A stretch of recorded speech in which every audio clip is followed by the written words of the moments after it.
There was a time when these names echoed through cathedrals, battlefields, and classrooms alike, when they weren't just spoken, but believed in. Each one carried the pulse of an empire, the breath of a legend. Yet today, they vanished, erased from birth records, stripped from memory, spoken only by ghosts drifting through the ruins of history. Names like Siegfried, Hildegard, Wolfgang, once symbols of pride, courage, and genius, now lie buried beneath centuries of silence. But behind every forgotten name hides a story, a song of power, devotion, and destiny that once shaped an entire civilization. Let's talk back into that echoing past, into a time when every German name carried a prophecy. Number 1. Siegfried. Few names ever roared as loud as Siegfried. Born from the fires of Germanic myth, he wasn't just a man. He was an idea, the perfect hero. In the Nibelungenlied, Siegfried slays a dragon, bathes in its blood, and becomes nearly invincible. His only weakness, a single spot the blood missed. But the legend didn't stop in myth. When Richard Wagner resurrected Siegfried in his monumental opera Der Ring des Nibelungen, the character became Germany's beating heart, a symbol of bravery, sacrifice, and unyielding will. Parents named their son Siegfried with trembling pride, hoping their boys would carry even a flicker of that immortal courage. For decades, every classroom had at least one Siegfried, a boy burdened with myth, expected to be strong, to lead, to fight. It wasn't just a name. It was an invocation. Number 2. Hildegard. Hildegard of Bingen, one of the most extraordinary minds the Middle Ages ever produced. Mystic, composer, physician, rebel, she defied bishops and kings with the calm certainty of divine insight. Her music still echoes in monasteries today, a millennium later. When mid-century German parents chose the name Hildegard, they weren't just naming a daughter. They were resurrecting a legacy. It meant intellect, strength, moral fire. Every Hildegard in post-war Germany was expected to be brilliant, capable, and uncompromisingly honest. The name carried a strange gravity.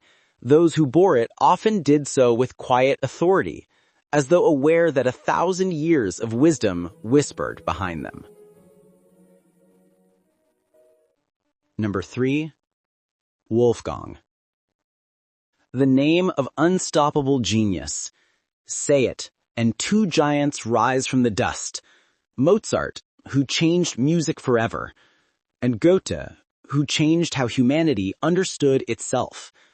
Mozart, composing symphonies at 5. Goethe, writing Faust, the eternal struggle between man and his shadow. Together, they made the name Wolfgang synonymous with creative power and spiritual hunger. For post-war Germany, naming a child Wolfgang meant daring to believe in brilliance again. It was an act of recovery, a reminder that the German soul wasn't defined by destruction, but creation. Every Wolfgang was a whisper of redemption. Number 4. Gertrude. Before it became an old-fashioned relic, Gertrude was a pillar of strength. Saint Gertrude the Great, mystic and scholar, shaped medieval theology with visions that terrified bishops and inspired reformers. Another, Gertrude of Nivelles, became the patron saint of travelers and gardens, protector of those who wandered, both in soil and in spirit. During the brutal Reconstruction years, Gertrude became the name of resilience. Mothers gave it to daughters they knew would have to rebuild a country from rubble. It meant endurance, faith, a refusal to break. Every Gertrude grew up practical, grounded, quietly unshakable. You could trust a Gertrude to get things done when the world stopped making sense. Number 5. Otto. Otto the Great, 10th century emperor who carved the Holy Roman Empire out of chaos. Otto von Bismarck, 19th century Iron Chancellor, who forged a fractured land into modern Germany.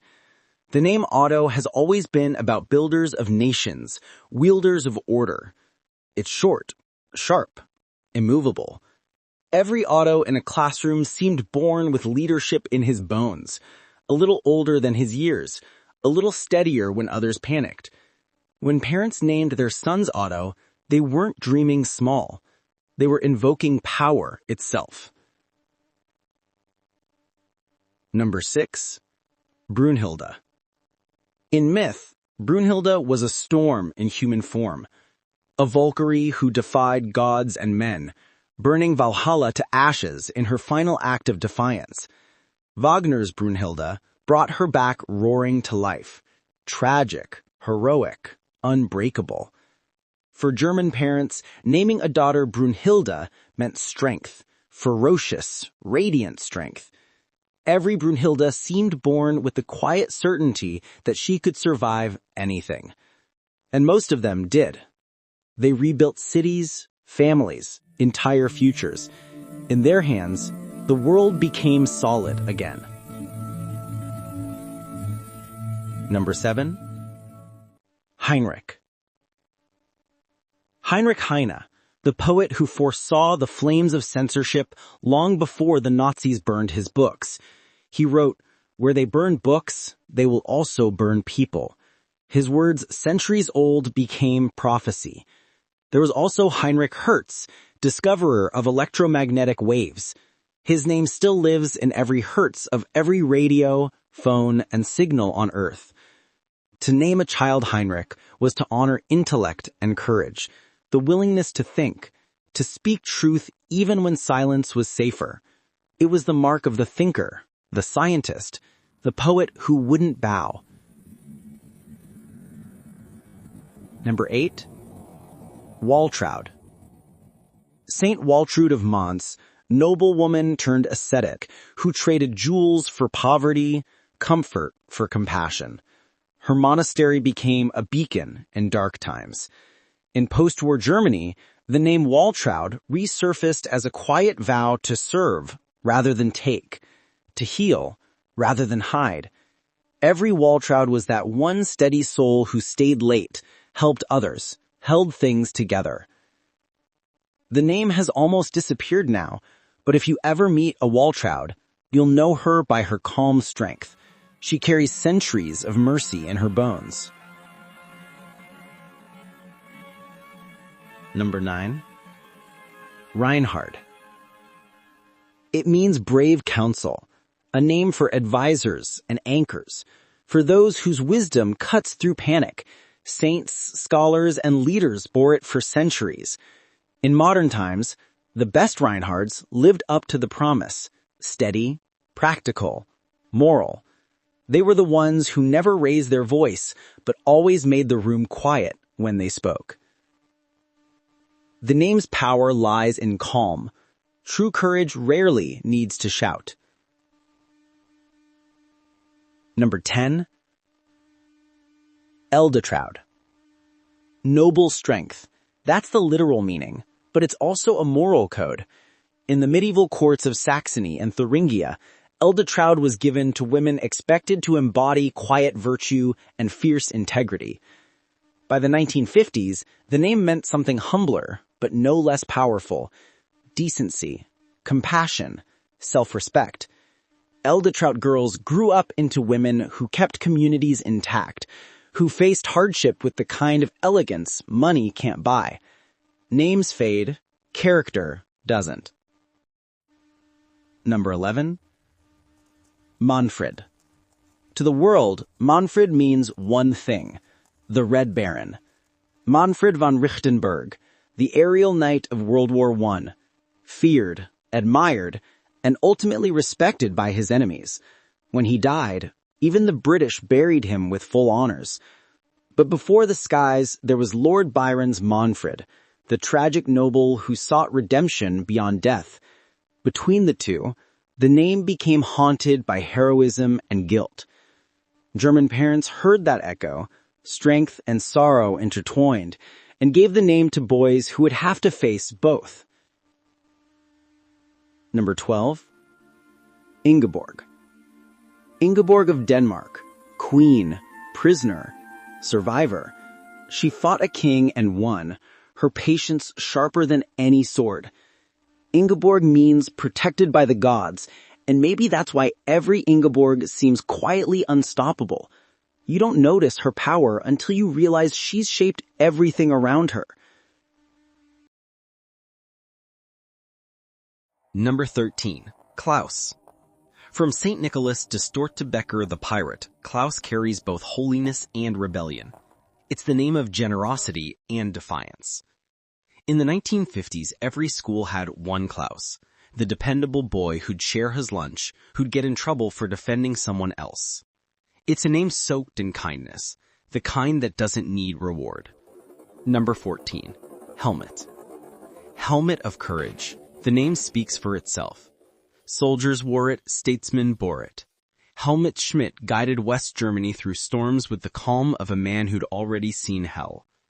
Every helmet was expected to stand firm, to protect others, and most did. Number 15. Elfriede. Elfriede Jelinek, writer, truth-teller, Nobel laureate. She turned language into a weapon against hypocrisy. Her name, Elf Strength, fits perfectly. In folklore, elves weren't cute. They were powerful and dangerous. So was every Elfriede worth her name. Brilliant, restless, unafraid to challenge the world. Number 16. Gunther. From mythic kings to Nobel laureates, Gunther has always stood for courage and consequence. Gunther Grass's The Tin Drum forced Germany to face its ghosts. His name, like his work, cut through denial. Warrior army, the meaning says. But its truest form is moral bravery, the kind that fights with words instead of weapons. These names once filled every German classroom, each one a living thread in the vast tapestry of a civilization. They weren't random. They were vows, carved into identity, whispered from mother to child like blessings. But time erases even legends. The Siegfrieds grew silent, the Hildegards faded, the Ottos and Ursulas left only faint echoes. And yet, if you listen closely, in old churches, in forgotten cemeteries, in songs that outlived their singers, you can still hear them. Not as noise, as memory. The ghosts of names that once built empires still whisper, waiting for someone to remember.